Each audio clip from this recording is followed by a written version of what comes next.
So this is a really, really old wig I had. This is actually the very first human hair wig I've ever owned. And interesting story about this, I got this when I was in beauty school, and it was donated to my school to have us practice on. And the teacher didn't want us to practice on this because it was literally white blonde. So I asked if I could have it, and she gave it to me. It is a skin top. It's an older style skin top, so the scalp part on it is really kind of peachy colored, and it is open cap wefting on it. Has no lace front. It was a bang style.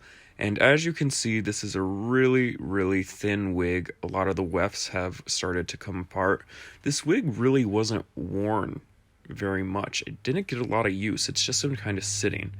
It was brand new when it was donated to us. It was donated by a wig store. And it's just really, really thin. It's old. They don't make this wig anymore. I don't recall what company this is. But it just needs a little bit of help. So what I'm going to be doing is I am going to add a pack of wefting to this. So the wefting I'm using is just a Yaki 613-27 highlight blend. It's 14 inches, and this is going to add a lot of bulk to the hair and fill in those gaps. So I'm just going to show you me attaching the first weft at the nape.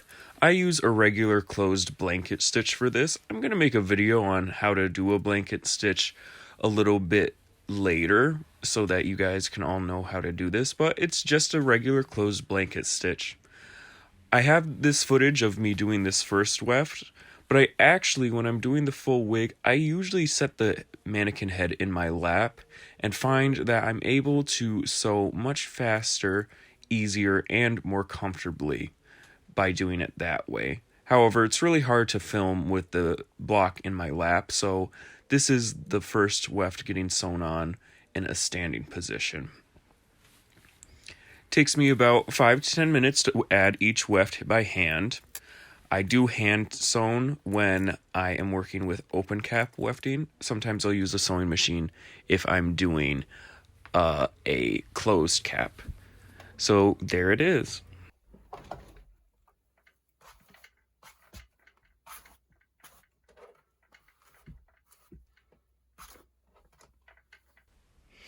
At this point, all of the extra wefting has been added to the wig, and I used my closed blanket stitch.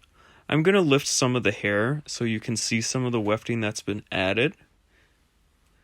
So, my closed blanket stitch allows the hair to lay nice and flat, and I attached these wefts to some of the existing wefts in some cases, and then I added wefting in between rows of existing wefts and some others just to add extra fullness and a little bit of extra structure to this wig. This is a really, really old wig, as I've said before. They don't even make this unit anymore, and the elasticity of the cap construction has started to kind of lose its shape.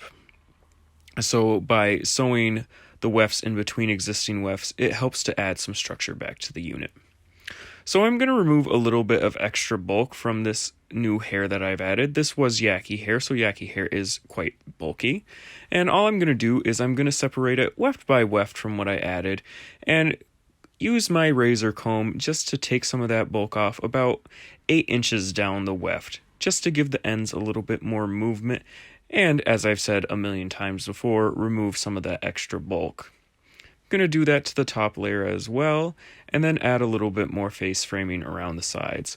By doing this, it's going to help the unit to retain a curl and a style a little bit better because the hair is not going to be so heavy. And it's also going to help the hair to flow in a little bit more natural manner.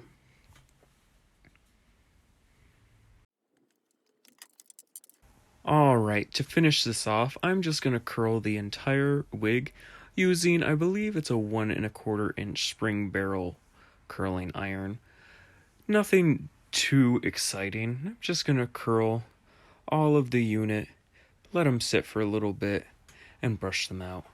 So I was really, really happy with how this came out in the end.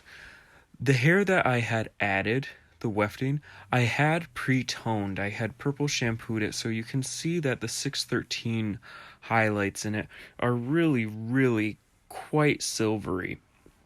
Now, this unit itself has been toned and shampooed with purple shampoo in the past, but given its age and that it has sat for a while, it has started to yellow a little bit again. So I probably am going to tone this entire unit in the future, but not today. So I'm just going to continue curling her up, and then I'll get back to you with the final results.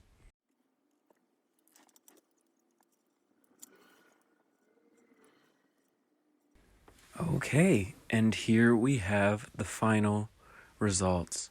So I trimmed the bangs a little bit and curled the rest of the unit to give it this really nice kind of 70s look that's really kind of coming back right now. I couldn't be happier with the way this wig came out. I may tone the entire thing a little bit later, but we'll save that for another video.